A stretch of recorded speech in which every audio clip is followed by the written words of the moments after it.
गलती से एक भारतीय, महान भारतीय इस परीक्षा में पास हो गए। उनका नाम था नेताजी सुभाष चंद्र बोस। गलती से पास हो।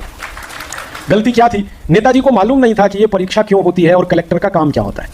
जब वो पास किया तब पता चला कि ये तो लूटने का सारा बिजनेस है। हुआ ये था कि नेताजी सुभाष चंद्र बोस के पिता थे जानकीनाथ बोस।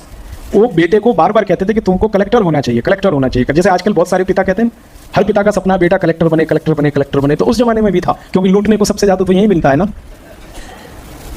हर एक पिता ये चाहता है भगत सिंह पड़ोस के घर में हो, मेरा बेटा तो कलेक्टर हो। तो जानकीनाथ बोस का भी यही सपना था, मेरा बेटा कलेक्टर बने। और बेटा का पिता से झगड़ा चलता था। वो कहते थे मुझे तो भारत माता की सेवा करनी है, और वो कहते नहीं तुमको कलेक्टर बनना। एक दिन क्या हुआ, पिताजी ने अपने बेटे को टॉन्ट कस दिया, चिढ़ा दिया, और ये कहा कि तू कलेक्टर बन नहीं सकता, परीक्षा पास नहीं कर सकता, इसलिए बोलता है कि नहीं बनना नहीं बनना। तो बेटे को ये बात चुप गई। उन्होंने उसी दिन अपना ब्रीफ केस उठाया, लंदन चले गए नेताजी सुभाष चंद्र बोस। कैम्ब्रिज यूनिवर्सिटी में एडमिशन लिया। ये 1921 की कहानी है। कैम्ब्रिज यूनिवर्सिटी में एडमिशन लेके 8 महीने के अंदर परीक्षा पास की उन्होंने। और परीक्षा पास नहीं की, टॉप किया। मेरिट लिस्ट में उनका चौथा स्थान था, 4th पोजीशन। किसी भारतवासी को कभी भी कलेक्ट्री की परीक्षा में मेरिट नहीं आई थी। इंडियन सब्जेक्ट नहीं लिए थे उन्होंने, यूरोपियन हिस्ट्री लिया था उन्होंने आईसीएस की परीक्षा पास करने के लिए, और उसमें मास्टरी करी। परीक्षा में 4th पोजीशन आई, कलेक्टर हो गए। होने के बाद उनको पता चला कि यहां तो सारा कमीशन खोरी का बिजनेस है।